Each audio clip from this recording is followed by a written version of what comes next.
Blake Sterling gripped the steering wheel of his Lamborghini tighter as he navigated the winding roads of the California coastline. The exhilaration of speed had always been his escape from the pressures of running Sterling Enterprises, a multinational corporation that had made him one of the wealthiest men in America. At 42, Blake had conquered the business world with ruthless determination, but personal fulfillment remained elusive. His phone buzzed incessantly on the passenger seat, likely his executive assistant, with updates on the coastal resort project. Blake had spent months orchestrating the acquisition of prime beachfront property in the small town of Harbor Bay. The centerpiece of his plan involved purchasing the struggling community hospital and transforming the land into a luxury resort that would generate millions. The board meeting tomorrow would finalize the deal. The rain started to fall harder, blurring the coastal highway. Blake increased the wiper speed and glanced at his watch, an unnecessary action that lasted only a second. When he looked up, a fallen tree branch lay across the road. He swerved violently, the sports car hydroplaning across the wet asphalt, then breaking through the guardrail and tumbling down the rocky embankment. Time slowed. The car rolled once, twice, 3 times before coming to rest upside down. Pain tore through Blake's body as consciousness wavered. His last thought before darkness claimed him was of the million-dollar deal he might miss. When Blake next opened his eyes, he found himself in a sterile hospital room, the harsh fluorescent lights burning his retinas. A dull ache permeated his entire body, but alarmingly he couldn't feel his legs. "Mr. Sterling, can you hear me?" A man in a white coat stood beside the bed, clipboard in hand. "I'm Dr. Patterson. You've been in a serious accident." Blake's throat felt like sandpaper. "My car?" "Total loss, I'm afraid, but that's the least of your concerns right now." The doctor's expression grew solemn. "The impact damaged your spinal cord. We've done everything possible, but—" The doctor's words faded into white noise as the devastating reality crashed over Blake. Paraplegic. The word hung in the air like a death sentence. He, Blake Sterling, who had commanded boardrooms and built empires, now couldn't even stand on his own feet. "This is temporary," Blake managed, his voice hoarse. "I'll pay whatever it costs. Get me the best specialists." Dr. Patterson's sympathetic gaze only fueled Blake's rage. "Mr. Sterling, I understand this is difficult to process. We've already consulted with specialists. The damage is significant." In the days that followed, Blake endured examinations, consultations, and the grim reality that money couldn't fix everything. The specialists all delivered the same verdict. While physical therapy might help him adapt, he would likely never walk again. Blake's executive team visited briefly, their discomfort palpable. His assistant brought paperwork that required immediate attention. The Harbor Bay acquisition couldn't wait regardless of his condition.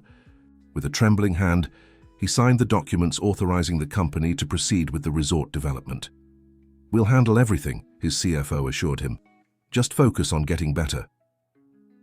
But getting better seemed impossible. Rage and despair consumed Blake. He fired 3 nurses for perceived incompetence, shouted at doctors, and refused physical therapy sessions. The hospital staff walked on eggshells around him, and he preferred it that way. The isolation matched his internal desolation. 2 weeks after the accident, Dr. Patterson entered Blake's room with an unfamiliar woman. She was perhaps in her mid-30s, with auburn hair pulled back in a practical ponytail and intelligent green eyes that assessed him without the pity he'd grown to despise. "Mr. Sterling, this is Nurse Emma Hart from Harbor Bay Community Hospital. Given your condition and rehabilitation needs, we believe transferring you to a facility closer to your beach house might be beneficial. Nurse Hart will oversee your care there." Blake scowled. "Harbor Bay? That struggling clinic I'm about to—" He caught himself, recalibrating. "That small coastal hospital?" Emma stepped forward, her posture straight and professional. "Harbor Bay Community Hospital may be small, Mr. Sterling, but we provide exceptional care. Our rehabilitation program has helped many patients with spinal injuries regain independence and quality of life." Blake studied her, noting the absence of intimidation in her demeanor despite his reputation. Most people cowered in his presence, aware of his power and influence. This woman seemed unmoved. "I need state-of-the-art equipment and top specialists," Blake argued. "What you need is consistency, dedication, and a treatment plan customized to your specific condition," Emma countered, meeting his gaze directly. "Harbor Bay offers all of that, plus the benefit of ocean air and surroundings that aid psychological recovery, an essential component you're currently neglecting." Her bluntness caught him off guard. "You always speak to patients this way, Nurse Hart." "Only the ones who need to hear it." A hint of a smile played at her lips. "Your current approach isn't working, Mr. Sterling. Perhaps it's time to try something different." Against his better judgment, Blake found himself intrigued. Harbor Bay was where his resort project was underway. Being closer might allow him to oversee progress while recovering. Additionally, the anonymity of a small-town hospital appealed to him after the media frenzy his accident had sparked. "Fine," he conceded, "but if I'm not satisfied with the care, I'll leave immediately." "Fair enough," Emma replied, unruffled by his conditional acceptance. 3 days later, Blake was transported to Harbor Bay Community Hospital. The humble facility looked nothing like the modern medical center he'd left behind. The building was older, with dated decor and basic equipment. It was precisely the type of inefficient establishment Blake would typically target for acquisition and repurposing. His private room, while clean and comfortable, lacked the luxurious amenities he was accustomed to. Blake immediately regretted his decision, but the exhaustion from the journey prevented immediate complaints. Emma appeared in the doorway, now dressed in simple blue scrubs. "Welcome to Harbor Bay, Mr. Sterling. Let's get you settled." With impressive efficiency, she organized his medications, explained the therapy schedule, and adjusted his position to prevent pressure sores, all while maintaining a professional detachment that neither coddled nor patronized him. "Your first physical therapy session is tomorrow morning," she informed him.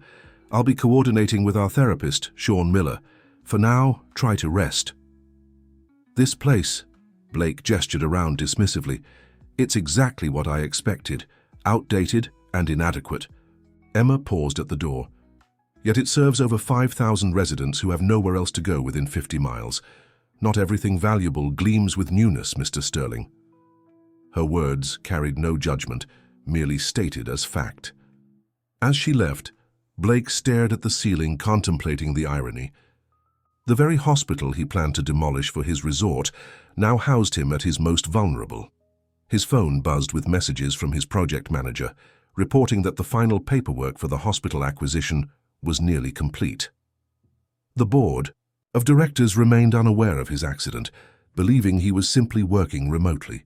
Through the window, Blake could see the ocean in the distance, waves crashing against the shore, the prime location that had attracted him to Harbor Bay in the first place.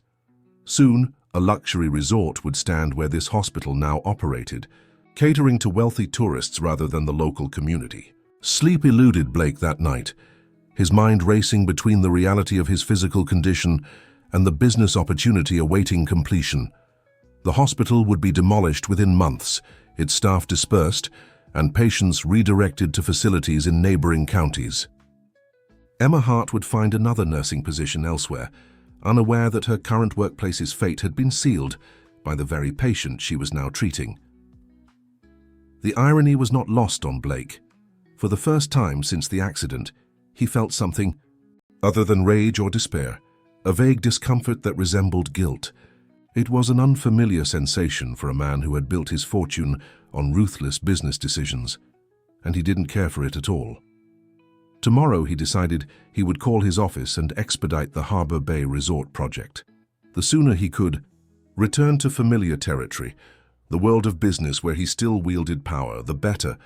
This small hospital and its dedicated nurse would soon be nothing but a memory, replaced by a profitable venture that would restore some measure of the control he had lost. Blake closed his eyes, pushing away the unsettling thoughts. He was a businessman, not a philanthropist.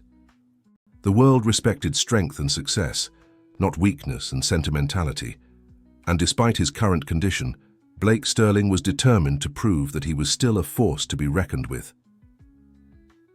Blake's first week at Harbor Bay Community Hospital challenged him in ways his Ivy League education and corporate battles never had. Physical therapy sessions with Sean left him drenched in sweat and trembling with exhaustion.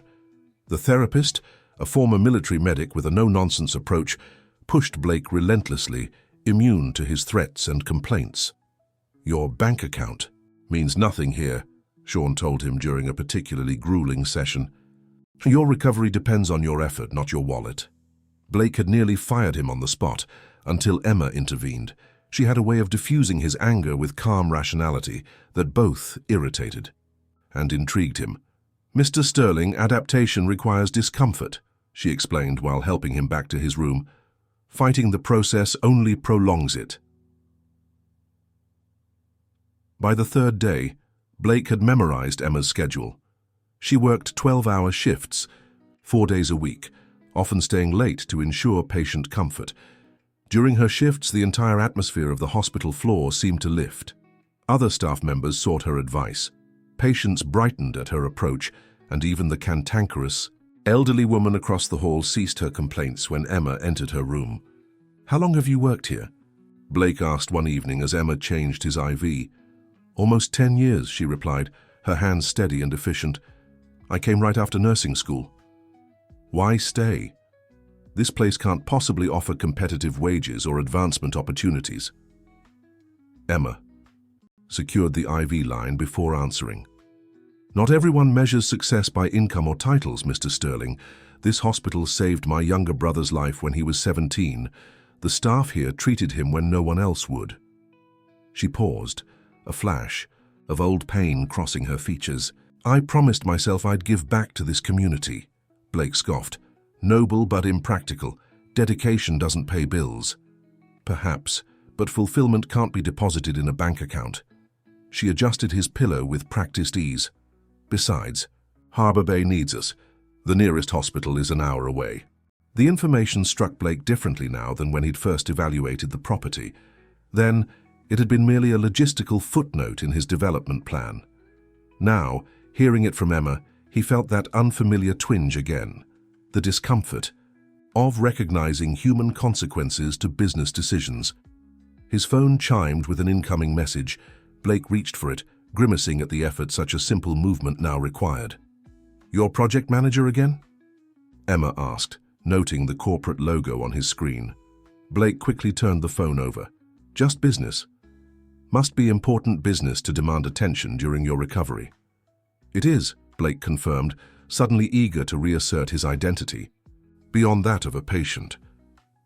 "I'm finalizing a coastal development project, a luxury resort that will transform Harbor Bay's economy." Emma's expression remained neutral, but Blake detected a subtle shift in her demeanor.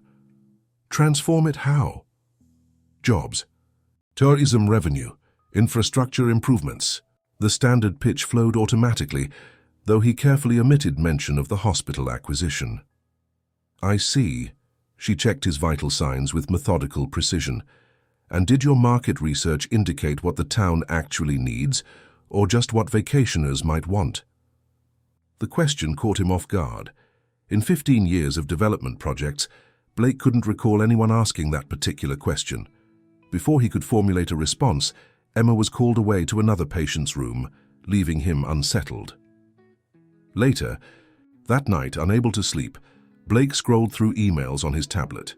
His executive team provided daily updates on the Harbor Bay project, reporting that the hospital board had agreed to sell, pressured by mounting debt and outdated facilities.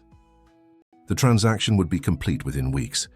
Construction would begin next quarter, after the necessary zoning changes and permit approvals, all expedited through the connections and financial incentives Blake's company had arranged. A soft knock interrupted his thoughts. Emma entered, with his evening medication. "You should be resting," she noted, glancing at the business documents displayed on his screen. "Sleep doesn't come easily these days." Blake set aside the tablet. "How do you do it?" "Do what?" "Work these long hours, deal with people at their worst, face endless needs with limited resources, and still maintain that steadiness." Emma considered the question while measuring his pulse. "I focus on what I can control, not what I can't. Each patient, each moment, each small improvement, they all matter. She placed his medications on the bedside table with a cup of water. Even small victories deserve celebration in this line of work. My world doesn't recognize small victories, Blake admitted. Only conclusive wins and definitive losses. Perhaps that's the problem. Emma's gaze was direct, penetrating. Life happens in the in-between spaces, the small moments, the gradual changes, the quiet revelations. Miss those and you miss everything of value. The simplicity and conviction of her philosophy disarmed him. In Blake's experience, people generally fell into two categories: those who could be impressed by his wealth and power, and those who resented it. Emma seemed to occupy neither space, viewing him through a lens unclouded by either admiration or contempt. Days turned into weeks. Blake's rehabilitation progressed steadily, though his impatience with the pace remained constant. He'd begun wheeling himself around the hospital corridors, building upper body strength and observing the daily operations. The chronic understaffing was evident, nurses and doctors rushing between rooms, equipment breaking down and being jury-rigged until repairs could be afforded, supplies being carefully rationed. Yet amid these challenges, he witnessed something unexpected: genuine community. Staff members supported each other, shared homemade meals during breaks, celebrated small patient milestones, and knew each patient by name rather than room number or condition. During his third week at Harbor Bay, Blake was in the physical therapy room when he overheard an argument in the hallway. Emma's voice was unusually strained as she spoke with a man in an expensive suit. "We've already explained our situation, Mr. Davis. The hospital simply needs more time." "Time won't generate the funds you need, Ms. Hart. The board has been more than patient, but the decision has been made. Harbor Bay Community Hospital will be sold." Blake wheeled himself closer to the doorway, careful to remain out of sight. "This hospital serves thousands of residents," Emma argued. "Many of our patients can't travel for care. Where will they go?" The man's voice hardened. "That's not the board's concern anymore. The offer on the table solves the financial crisis you've been facing for years. I suggest you start looking for alternative employment." After the man departed, Blake observed Emma standing alone in the hallway, shoulders slumped in a moment of rare vulnerability. She quickly composed herself when a colleague approached, resuming her usual capable demeanor. But Blake had glimpsed something he wasn't meant to see: the weight she carried beneath her professional calm. That evening, Emma was quieter than usual during her rounds. Blake found himself uncharacteristically concerned about her state of mind. "Rough day?" he inquired as she checked his blood pressure. "They all have their challenges," she deflected. "I overheard your conversation with the suit about the hospital being sold." Emma's hands stilled momentarily before continuing their work. "Patient confidentiality extends both ways, Mr. Sterling. You shouldn't have to worry about hospital administration issues. It doesn't take a business genius to see this place is struggling financially. We've weathered difficult times before." Her tone indicated the subject was closed. Later that night, Blake received a video call from his CFO, Harrison Wells. "Good news, Blake. The Harbor Bay Hospital Board signed the final papers today. We now own the property." Blake glanced at his door, ensuring it was closed. "Any complications?" "None. They were desperate, operating in the red for years. We're actually doing them a favor by taking this liability off their hands." Harrison shuffled some papers. "Construction teams can break ground 90 days after we issue the closure notice to current staff. And the relocation plan for patients." Harrison looked confused. "What relocation plan? That's not our responsibility. Once we take possession, the hospital administrators will handle transferring patients elsewhere. Our contract only requires a 90-day notice before closure." The callous efficiency of the arrangement, one Blake himself had designed, suddenly seemed inadequate. "What about the community impact analysis?" Blake asked, surprising both himself and Harrison. "Impact analysis? Blake, we haven't done one of those since the Seattle project, and that was only because of city regulations." Harrison peered closer at the screen. "Are you feeling all right? The board is concerned about your extended absence." "I'm fine," Blake assured him, "just being thorough." After ending the call, Blake wheeled himself to the window. The moonlight silvered the small town spread below, peaceful homes where people lived unaware that their access to healthcare would soon disappear. People like the elderly man down the hall who required dialysis 3 times weekly, or the young mother who brought her asthmatic child for treatment when breathing became difficult. People like Emma's brother, whose life had been saved here. For the first time in his career, the human equation in his business calculation seemed impossible to ignore. Blake had always prided himself on seeing opportunities others missed, on making bold decisions without sentimentality clouding his judgment. That clarity had built his fortune and reputation. Yet now, as he watched a nurse help an elderly patient shuffle slowly down the hallway, Blake found himself questioning the very success metrics he'd lived by. Harbor Bay Community Hospital wasn't just an underperforming asset on a balance sheet. It was a lifeline for an entire community. And Emma Hart wasn't just another employee to be displaced by progress. She was the heart of this place, embodying a purpose and dedication that money couldn't buy. Blake wheeled himself back to bed, his mind racing with conflicting thoughts. The resort project represented millions in profit and would solidify his company's position in the luxury hospitality market. Walking away wasn't an option. His shareholders and board would never allow it. Yet as he drifted towards sleep, Emma's words echoed in his mind. Life happens in the in-between spaces. The small moments, the gradual changes, the quiet revelations. Miss those and you miss everything of value. Blake Sterling had built an empire by focusing solely on the bottom line, but for the first time, he found himself wondering what values might exist beyond the numbers and whether he'd been missing them all along. 1 month into his stay at Harbor Bay Community Hospital, Blake had established a routine. Mornings began with physical therapy under Sean's demanding supervision, followed by occupational therapy sessions focused on adapting to life with paraplegia. Afternoons were dedicated to business calls and email correspondence, maintaining the illusion to his board that he was managing remotely while vacationing at his coastal property. Only his executive assistant, Vanessa, knew the full extent of his condition.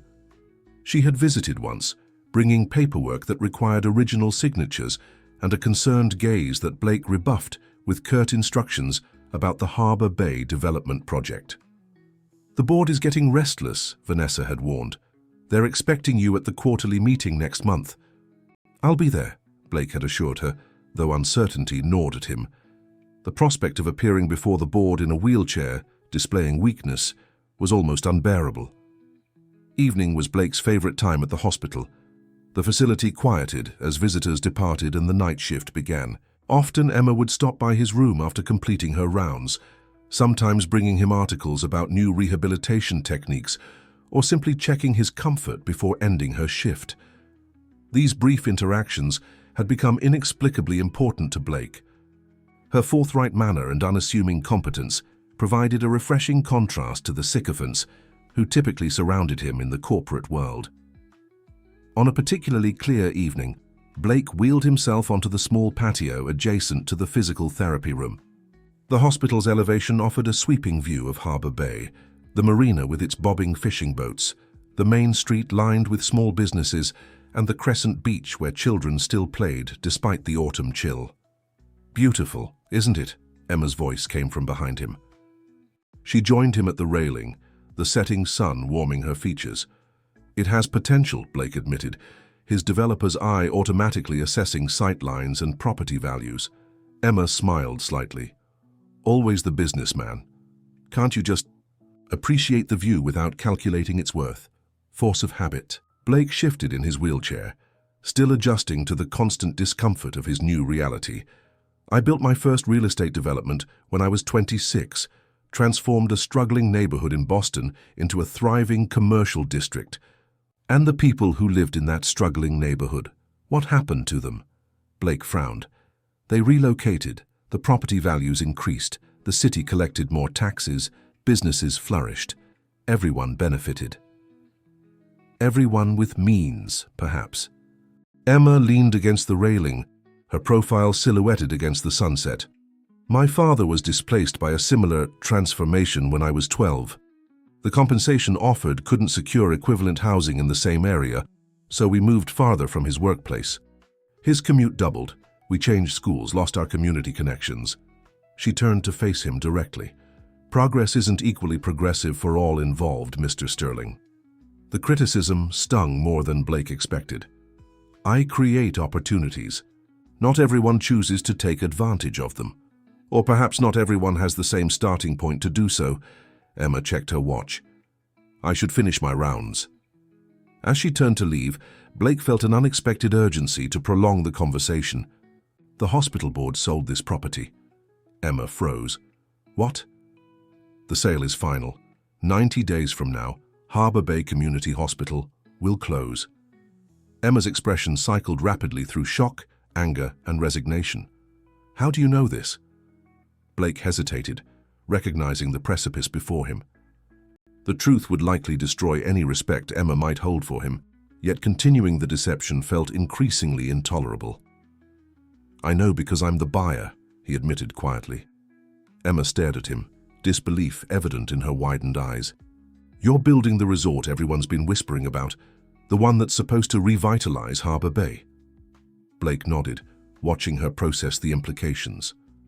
So while you've been here, recovering, receiving care from people whose livelihoods you're destroying, you've been orchestrating the closure of this hospital. Emma's voice remained controlled, but Blake could see her hands trembling slightly. The decision was made before my accident, Blake clarified, though the distinction suddenly seemed meaningless. The hospital has been financially unsustainable for years. Financially unsustainable, Emma repeated, her tone hollow. That's a convenient calculation when you ignore the human cost. Did your spreadsheets measure the value of Mrs. Peterson receiving chemo treatments close to her family? Or Jason Collins getting dialysis 3 times weekly without having to travel, 2 hours each way, or the 20 babies born here safely each month? Blake had no ready answer. These specific human equations had indeed been absent from his cost-benefit analysis. Emma shook her head. I thought I was beginning to see a different side of you these past weeks. I was clearly mistaken. She turned to leave. Emma, wait. Blake wheeled forward, reaching for her arm but missing as she stepped away. The movement unbalanced his wheelchair, nearly tipping him sideways until Emma instinctively steadied him. Even in her anger, her fundamentally caring nature prevailed, a fact that only intensified Blake's growing discomfort with his role in the hospital's fate. I can find a solution, he said impulsively. A compromise. Emma crossed her arms.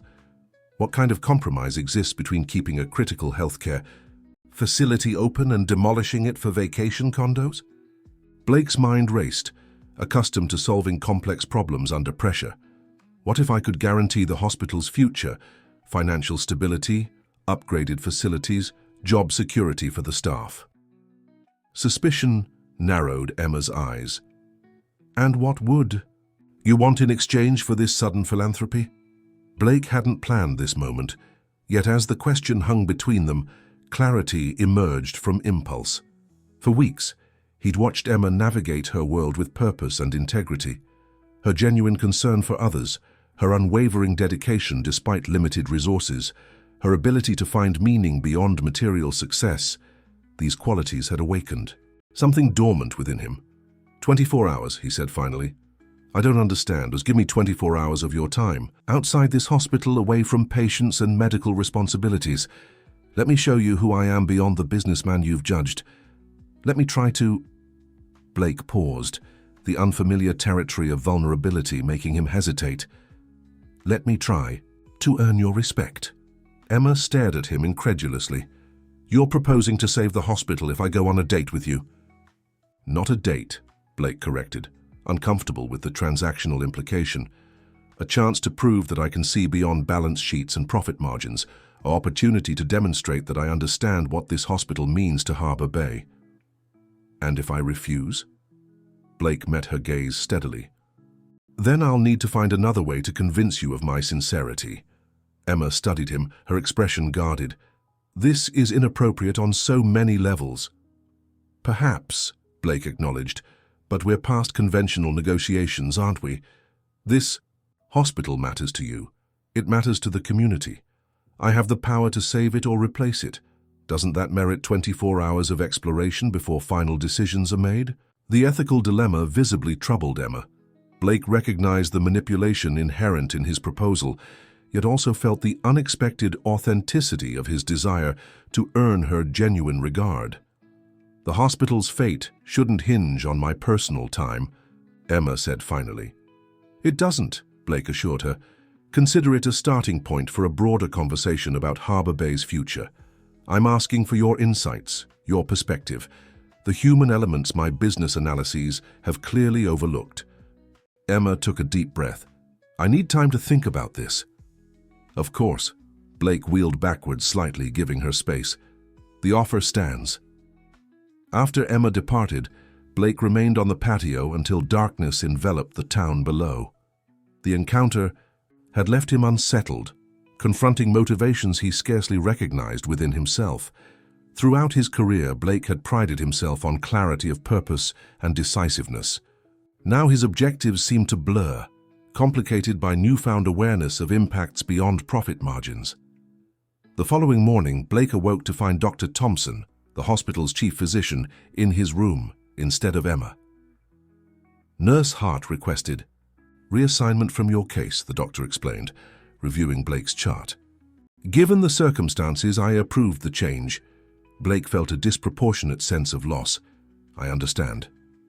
Throughout the day, he glimpsed Emma in the corridors, efficient as always as she attended to other patients. Her deliberate avoidance was evident, reinforcing the damage his revelation had caused. That evening, Blake wheeled himself to the hospital's small cafeteria, seeking a change from the monotony of room service meals. The space was nearly empty except for an elderly man slowly eating soup and a young nurse charting at a corner table. Blake selected a sandwich and coffee, navigating the payment process awkwardly as he adjusted to handling money from wheelchair height.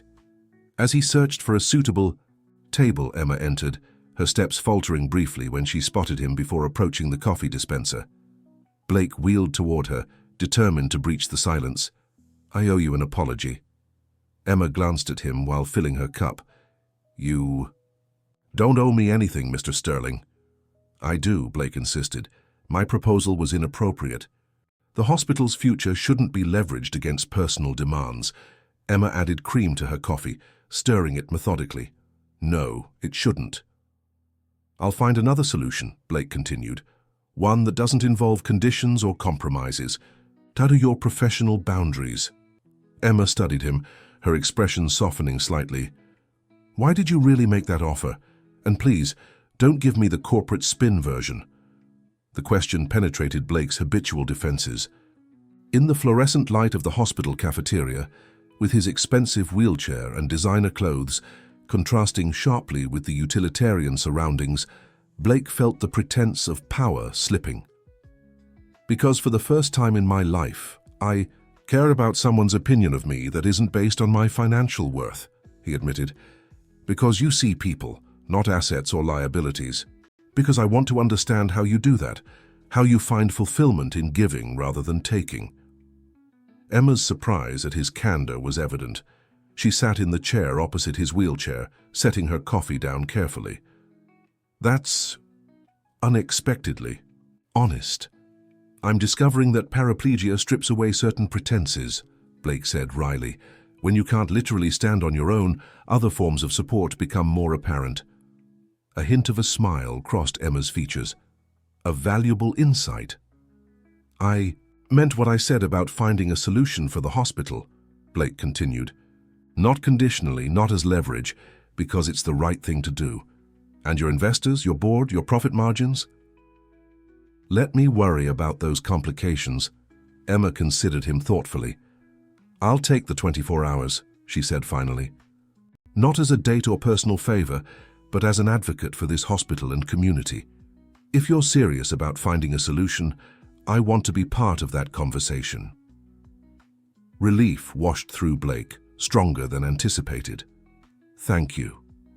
"I have conditions," Emma continued firmly. "This remains strictly professional. I choose the locations within Harbor Bay that we visit. And at the end, whatever you decide about the hospital, I want your honest reasons, not corporate language or public relations messaging." Agreed, Blake said immediately. Saturday, Emma decided. I'm off duty. We'll begin at 8 in the morning. As she stood to leave, Blake felt compelled to clarify one point. This isn't about romance, Emma. I hope you know that. Emma paused. Isn't it? You've spent your life acquiring things of value, Mr. Sterling. Perhaps you simply recognize value differently now. She picked up her coffee cup. 8 o'clock. Don't be late. After she departed, Blake remained in the cafeteria, contemplating the implications of the coming Saturday. For a man accustomed to controlling every variable in negotiations, he found himself in unfamiliar territory, one where the outcomes he desired were emotionally complex rather than financially quantifiable. Blake Sterling, master of corporate acquisitions, was about to embark on the most consequential deal of his life. And for once, the balance sheet would measure human worth rather than monetary value. Saturday morning arrived with perfect clarity. The autumn sky a brilliant blue over Harbor Bay. Blake had spent hours preparing, researching local landmarks, and rehearsing talking points about community development. He'd had Vanessa overnight suitable clothing, casual wear that wouldn't broadcast his wealth while accommodating his wheelchair. At precisely 8 o'clock, Emma appeared at his hospital. Room door. The transformation from nurse to civilian was subtle but striking. Her hair loose around her shoulders, jeans and a simple blue sweater replacing scrubs, a relaxed confidence in her posture that her professional demeanor typically subdued. You're ready, she noted, surveying Blake's preparations. Punctuality is a business fundamental, Blake replied, adjusting his wheelchair position. Where are we headed first? Breakfast, Emma stated simply.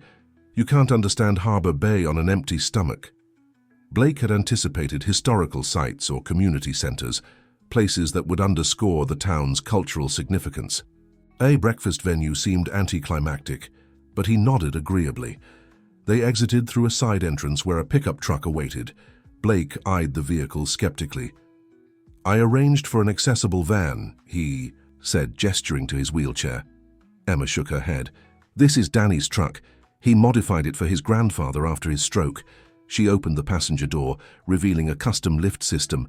Harbor Bay takes care of its own. The revelation was minor but meaningful, evidence of resourcefulness and community support that corporate analyses couldn't capture. Blake allowed Emma to operate the unfamiliar equipment, swallowing his pride as she helped secure his wheelchair. Their destination was a weathered diner called Maggie's Place, its windows steamed from the morning breakfast rush. Blake noted the accessibility ramp, weathered but sturdy, as Emma wheeled him inside. The diner fell momentarily silent as they entered, locals pausing mid-conversation to observe the newcomers.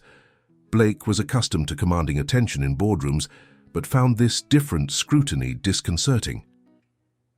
Emma Hart, a robust woman, with silver-streaked hair, emerged from behind the counter, arms outstretched. Twice in 1 week must be a special occasion. Morning, Maggie, this is Blake Sterling. He's staying at the hospital for a while. Recognition flickered across several faces. Evidently, Blake's presence in town hadn't gone unnoticed. Maggie's welcoming smile dimmed slightly. Sterling? Like the resort development Sterling? The same, Blake acknowledged, meeting her gaze directly. An uncomfortable silence descended until Emma intervened. Blake's here to learn about Harbor Bay before finalizing any plans. The explanation seemed to satisfy Maggie temporarily. Well, can't learn on an empty stomach. Corner booths accessible. She gestured toward a table by the window. As they settled into the booth, Blake transferring from wheelchair to seat with practiced determination, Emma observed his discomfort with the public scrutiny. Not used to being recognized without your publicist managing the interaction, she asked. Not used to being recognized as a villain, Blake corrected, keeping his voice low, though I suppose that depends on one's perspective. Perspective is precisely what today is about, Emma replied as Maggie arrived with coffee. No menus appeared. Instead, Maggie simply asked, Emma, the usual and for your friend? He'll have the Harbor Special, Emma decided. He needs to experience it at least once. After Maggie departed, Blake raised an eyebrow. Do I get any choices today? You've made enough choices for Harbor Bay already, Emma countered, though her tone remained light. Today's about experiencing the consequences of choices others make for you. The pointed parallel wasn't lost on Blake. Breakfast arrived promptly, enormous plates of local seafood hash, eggs, and homemade bread. The quality surprised Blake, who had expected small-town mediocrity. Maggie's husband was the harbor's best fisherman for 40 years, Emma explained, noticing his appreciation. When arthritis forced him to retire, they opened this place. Their son still provides their seafood fresh daily. As they ate, Emma indicated various diners with subtle gestures. The man by the counter, Mark Jenkins, teaches at the high school and coaches 3 sports without additional pay. The elderly couple in the corner lost their son in Afghanistan. They volunteer at the Veterans Center weekly. The teenager, bussing tables, is working his way through community college while supporting his mother through cancer treatment at our hospital. Each casual observation illuminated lives interwoven through connection and necessity, a complex social ecosystem where Harbor Bay Community Hospital functioned as a critical hub. You're painting quite the Norman Rockwell portrait, Blake noted. But every community has its stories. Development brings new opportunities, new stories. At what cost, Emma challenged. That's what you're here to understand. After breakfast, they visited the harbor where fishing boats, modest but meticulously maintained, bobbed alongside recreational vessels. Emma introduced Blake to fishermen who described generations of maritime heritage and their dependence on the local healthcare facility for everything from hook injuries to heart attacks. The next hospital's an hour away, a weathered captain named Joe emphasized. In my business, that's the difference between treatment and tragedy. Their next stop was Harbor Bay Elementary School, where a weekend science fair was underway. Children proudly displayed projects while parents mingled. Emma was greeted warmly by many, her connection to these families evident in the comfortable familiarity of their interactions. A small girl approached Blake's wheelchair without hesitation. "Are you sick like my grandma?" she asked candidly. Before Blake could respond, the child's mother appeared, apologizing for the intrusion. "It's fine," Blake assured her. "Just an accident. I'm recovering." At our hospital, the woman noted, recognition dawning. "You're Mr. Sterling." Blake nodded, bracing for hostility. "They took wonderful care of my mother after her stroke," she continued, "especially Nurse Hart. We couldn't have managed if Mom had been transferred elsewhere. I work full-time and have 3 kids.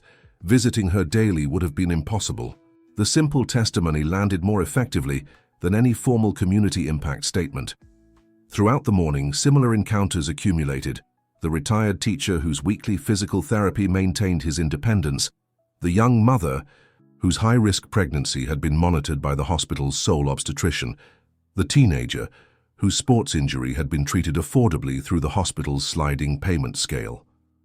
By midday, Blake's perspective had shifted subtly but significantly. The abstract community impact of his development project had acquired faces, names, and stories that defied simple cost-benefit analysis. "Hungry?" Emma asked as they left the school. "I could eat," Blake admitted. Instead of another restaurant, Emma drove them to a coastal overlook where a small farmer's market operated on weekends. She purchased local bread, cheese, and fruit, arranging an impromptu picnic on a viewpoint bench overlooking both the town and the oceanfront property Blake's company had optioned for development. "Strategic location choice," Blake observed, recognizing Emma's intention. "I thought you might appreciate the visual aid." Emma handed him a sandwich. "From here, you can see both what exists and what you envision replacing it." Blake studied the panorama thoughtfully. The development plan preserves public beach access and incorporates local architectural elements. We're not building a concrete monstrosity. "But you are removing a central community resource without adequate replacement," Emma countered. "That's the part your beautiful architectural renderings don't illustrate." "The hospital is failing. Financially," Blake reminded her. "Even without my project, its future is uncertain. There's a difference between uncertainty and guaranteed elimination." Emma gazed at the hospital building visible in the distance. "One preserves hope and possibility. the other eliminates both. After lunch, they visited the community center where a local clinic operated on weekends, providing basic care to uninsured residents. The volunteer doctor, a semi-retired general practitioner named Alan Webster, greeted Emma warmly before eyeing Blake with unconcealed suspicion. "So you're the man planning to bulldoze our hospital," he stated bluntly after introductions. "I'm exploring all aspects of the project's impact," Blake replied diplomatically. Dr. Webster snorted. "Explore this. I treat 30 patients every Saturday, basic stuff mostly. Infections, minor injuries, chronic condition monitoring. Without the hospital for labs, x-rays, and emergency backup, this clinic becomes essentially useless." The afternoon continued with visits to a retirement community heavily dependent on the hospital's outpatient services, a physical therapy center that partnered with hospital specialists, and a support group for parents of children with chronic conditions. At each location, Blake observed Emma's natural integration into the community fabric. These weren't staged visits. They were regular elements of her life outside the hospital. Her connection to Harbor Bay extended far beyond professional obligation into genuine investment in the community's well-being. As afternoon faded into evening, Emma drove them to the marina, where a small restaurant perched on stilts over the water.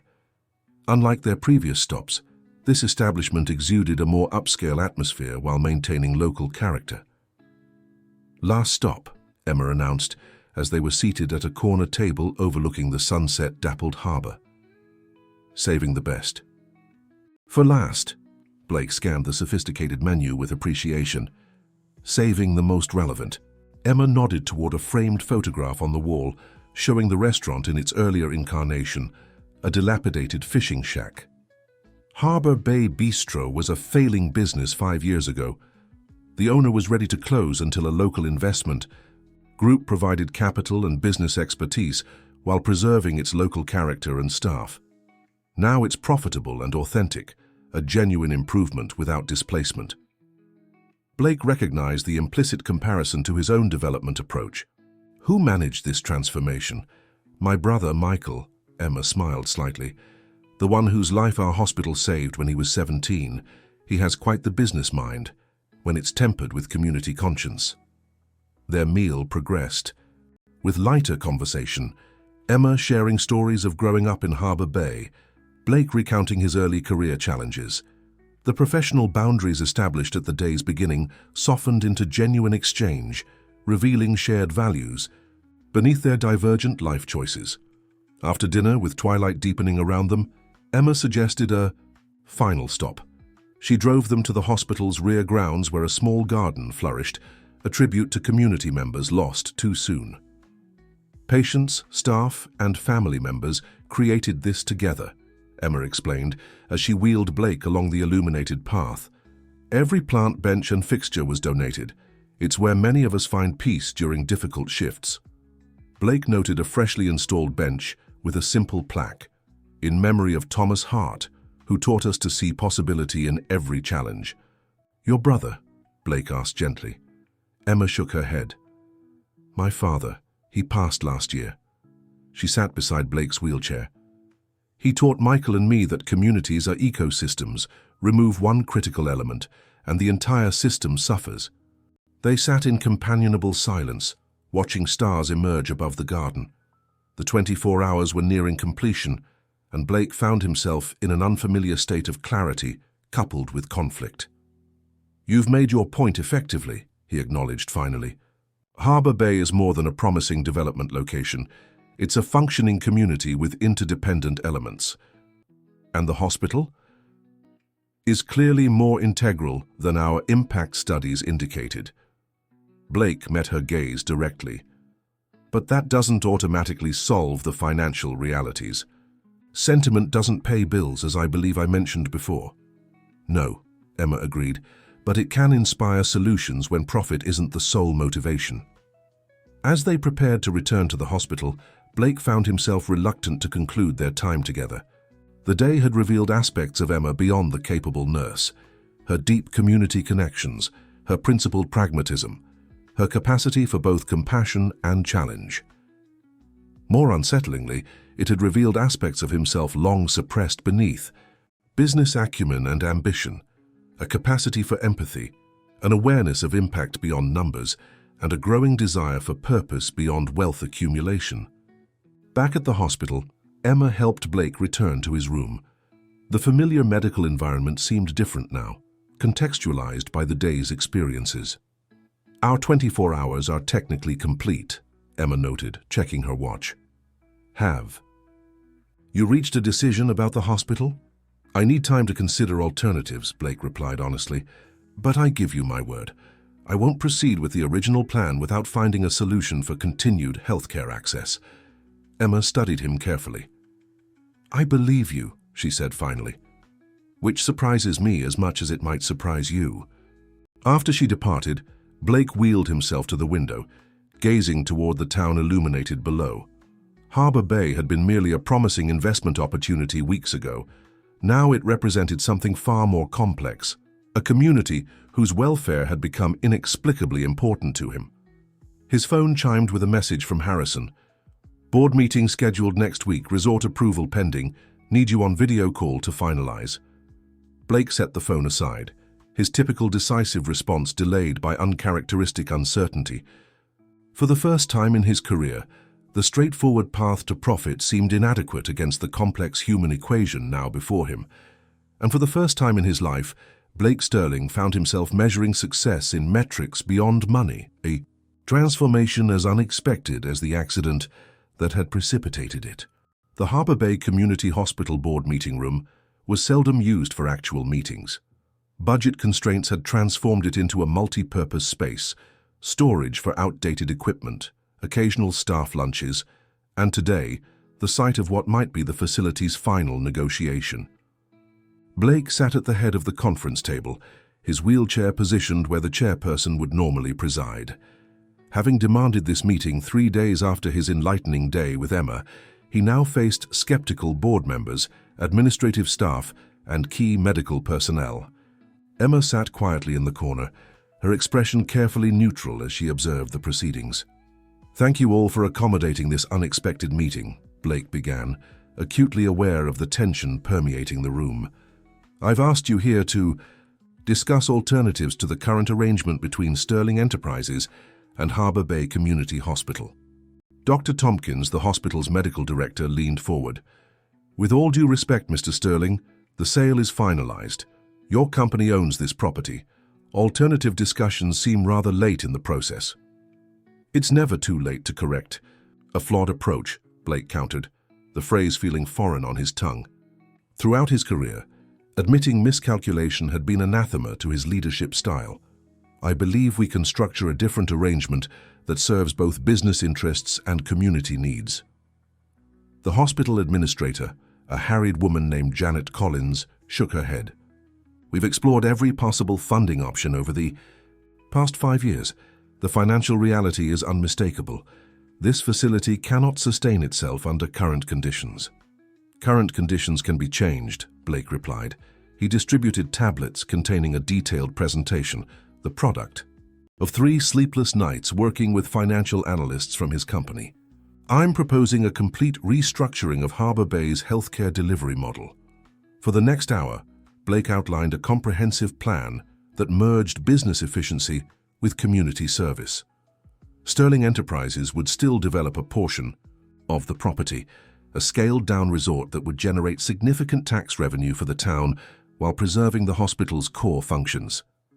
"Additionally," Blake continued, aware of Emma's intensifying focus, "my company will establish a permanent endowment fund to subsidize operating costs, with matching donations from other businesses benefiting from the development." Dr. Tompkins studied the financial projections skeptically. "This looks promising on paper, but corporate promises often evaporate when profitability is threatened, which is why the endowment will be independently managed with community oversight," Blake explained. "My company's obligation will be legally binding, regardless of resort performance." As Blake elaborated on implementation details, he noted the gradual shift in the room's atmosphere from skepticism to cautious consideration. The board members exchanged glances, hospital staff whispered among themselves, and even the most Vocal critics began asking pragmatic questions rather than raising objections. Only Emma remained inscrutable, her expression revealing neither approval nor rejection of his proposal. "Why the change of heart, Mr. Sterling?" asked Janet Collins, articulating the question clearly lingering in everyone's mind. "Your company has acquired dozens of properties for development. I've researched your history. Compromise isn't typically part of your strategy." The direct challenge created a momentary silence. Blake had anticipated this question, had prepared a diplomatic response about balanced community development and long-term business sustainability. Instead, he found himself offering an unvarnished truth. "I've spent my career viewing communities as assets on a balance sheet," he acknowledged. Harbour Bay was no different initially, a promising location with underutilized waterfront property. The hospital was merely an obstacle to overcome. Blake wheeled himself slightly away from the table, gesturing toward the window overlooking the town. "Then I experienced this community from a different perspective, not as a developer evaluating potential, but as a patient dependent on the very services I plan to eliminate." His gaze found Emma briefly before continuing. "Someone recently showed me that progress isn't measured solely by property values or profit margins. True development enhances what already exists, rather than replacing it entirely." The admission hung in the air, its sincerity evident even to the most cynical observers. Blake Sterling, notorious for ruthless business tactics, had articulated a fundamental shift in philosophy that contradicted his entire professional reputation.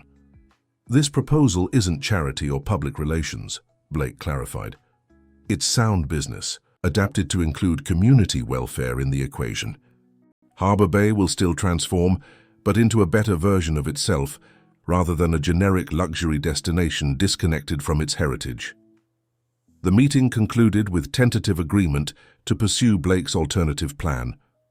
As board members filed out, several paused to shake his hand, a gesture that would have seemed improbable weeks earlier. Emma approached last, her expression thoughtful. "That was unexpected." "In what way?" Blake asked. "You just sacrificed significant profit potential. The Blake Sterling I first met wouldn't have considered such compromise." "The Blake Sterling you first met hadn't experienced dependence," he replied. "Nothing realigns priorities quite like discovering your own vulnerability." Emma smiled slightly. "Is that all this is? A temporary perspective shift from your current circumstances?" The question was fair. Blake himself had wondered whether his evolving viewpoint would survive his eventual return to corporate headquarters and boardroom pressures.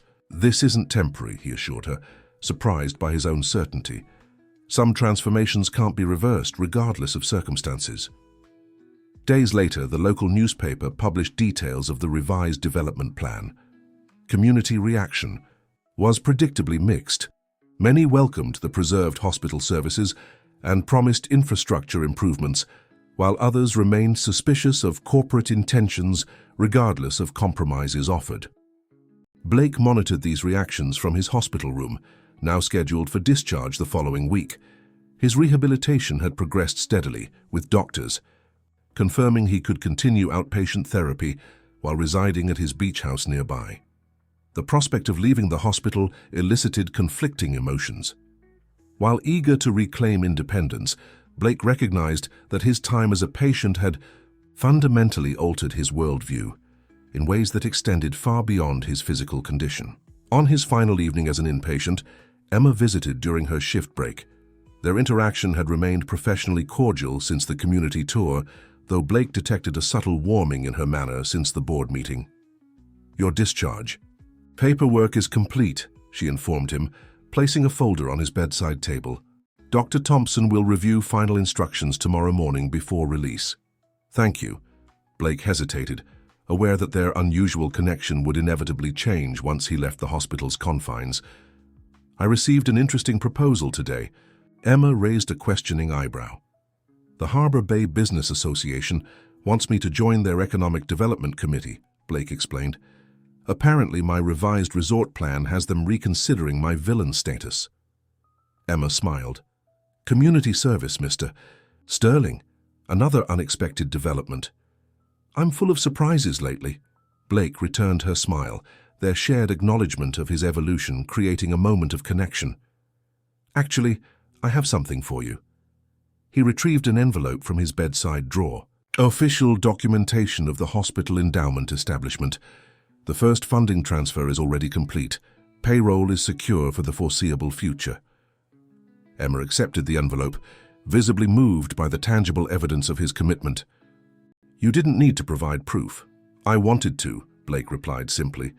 "Some promises deserve documentation."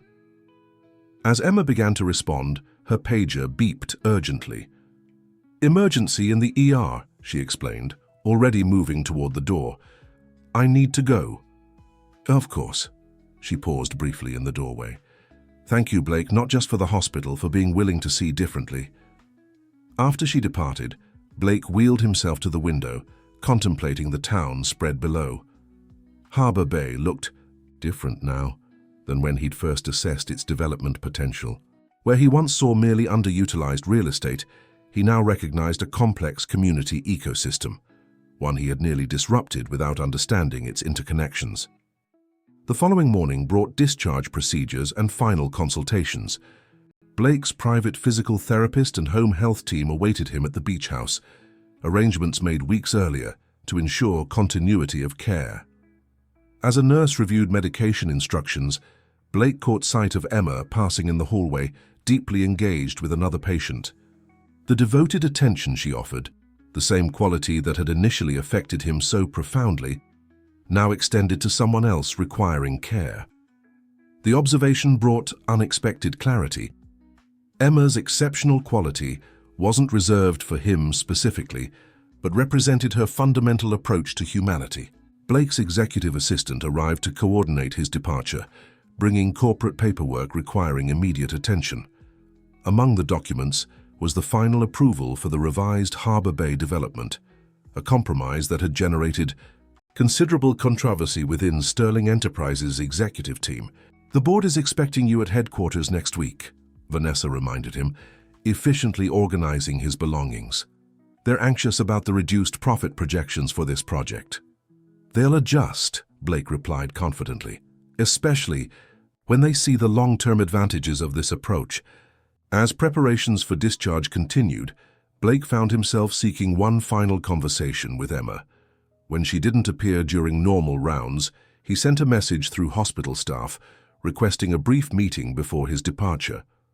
Emma, arrived as his personal driver, was loading luggage into the specially equipped vehicle. She appeared slightly flustered, clearly having interrupted other duties to accommodate his request. "You wanted to see me?" Her professional tone carried a note of wariness. "I wanted to thank you properly," Blake said, acutely aware of the inadequacy of words for what he wished to express. "My time here has been transformative." Emma's expression softened. Patients often experience perspective shifts during recovery. It's natural when facing significant life changes. "This goes beyond typical adjustment," Blake insisted. "You challenged my fundamental values, made me question success metrics I've operated under for decades." A thoughtful silence settled between them as hospital staff bustled around making final discharge arrangements. "What happens next?" Emma asked finally. "You return to your corporate world, implement this compromise project, and then what? Back to business as usual for the notorious Blake Sterling?" The question pierced, precisely to Blake's own uncertainty. The genuine transformation he'd experienced felt permanent, yet the gravitational pull of his former life remained powerful. "I've been considering significant changes," he admitted, "restructuring my company's development philosophy, establishing a division focused on community-integrated projects rather than replacement development." Emma's skepticism was evident, though not unkind. "Ambitious. It won't happen overnight," Blake acknowledged, "but Harbor Bay has provided a compelling model, and I find myself increasingly interested in building things that enhance rather than erase." "I hope you succeed," Emma said sincerely. An aide appeared, announcing that transportation was ready. The moment for prolonged conversation had passed. "Will you?" Blake hesitated, uncharacteristically uncertain. "Would you consider continuing our discussions about Harbor Bay's needs, community-integrated development approaches?" Professional consultation, of course. Emma studied him thoughtfully. Are you offering me a job, Mr. Sterling? I'm requesting your expertise, Blake clarified, and perhaps your friendship, if that's not overstepping. A smile slowly formed. On Emma's face, not her professional nurse's smile, but something more genuine. I might be available for occasional consultation, strictly professional. Of course, Blake agreed, recognizing the importance of maintained boundaries. Perhaps dinner at Harbor Bay Bistro next week to discuss the hospital transition details. Perhaps, Emma conceded, though her tone suggested openness to possibility rather than firm commitment. As Blake's vehicle departed from Harbor Bay Community Hospital, he watched the building recede in the side mirror. He had arrived weeks earlier as a patient requiring physical healing. He departed transformed in ways far more profound than his physical condition. 3 months later, construction began on the revised Harbor Bay development. The scaled-back resort incorporated architectural elements reflecting the town's maritime heritage, while the renovated hospital featured modernized facilities and expanded services, funded through the Sterling Endowment. Blake divided his time between corporate headquarters and his Harbor Bay beach house, personally overseeing the project's implementation. His rehabilitation continued steadily, though doctors confirmed his paraplegia would likely be permanent. Emma remained at Harbor Bay Community Hospital, promoted to Director of Patient Services following Janet Collins's retirement. Her initial professional consultations with Blake gradually evolved into regular discussions about community needs and development impacts. These conversations, originally scheduled in formal settings, eventually transitioned to evening walks along the harbor, Blake having mastered an all-terrain wheelchair and dinner at local establishments. 6 months after Blake's discharge, the hospital hosted a groundbreaking ceremony for its new emergency wing. As major contributor, Blake delivered brief remarks, his wheelchair positioned beside the podium. When I first came to Harbor Bay, I saw only financial opportunity, he acknowledged to the assembled community members.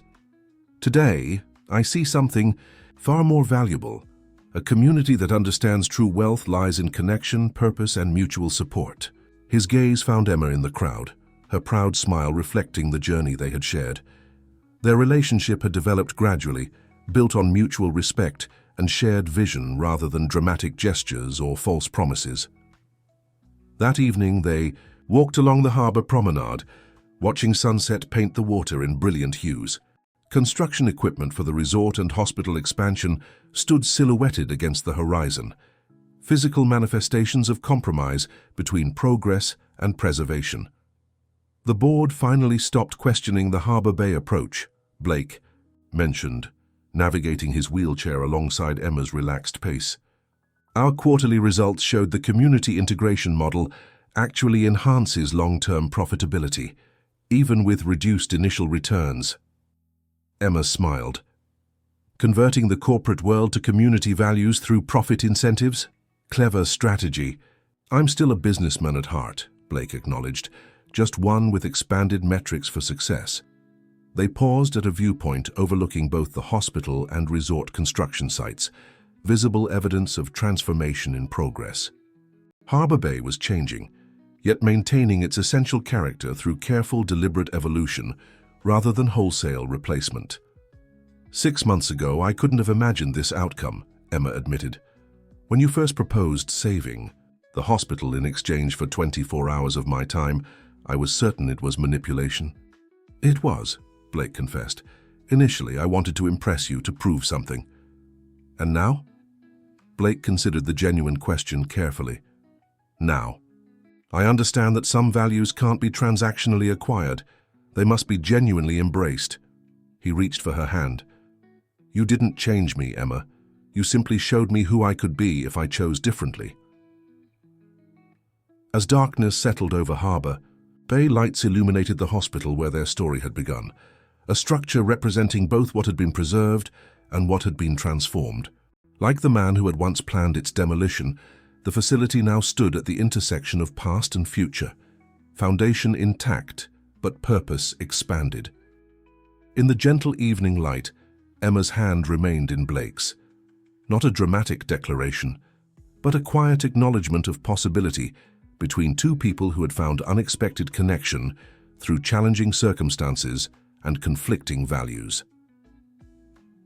Harbor Bay continued its evolution, neither frozen in time nor radically reinvented, and Blake Sterling, once driven solely by acquisition and development, discovered that his greatest transformation had nothing to do with physical capability, but everything to do with recognizing that life's most valuable assets cannot be purchased, only earned through genuine understanding and human connection. Fim de Historia. Dear listeners, we hope that Blake and Emma's journey of transformation has touched your hearts. Their story reminds us that true wealth isn't measured in dollars, but in meaningful connections and positive impact on others' lives. For more emotionally captivating stories that explore complex human relationships, we've created a special playlist you can find by clicking to your left. If you've enjoyed this tale of unexpected connection and personal growth, please subscribe to our channel and leave a like on this video. We bring you unique stories exploring life's complexities.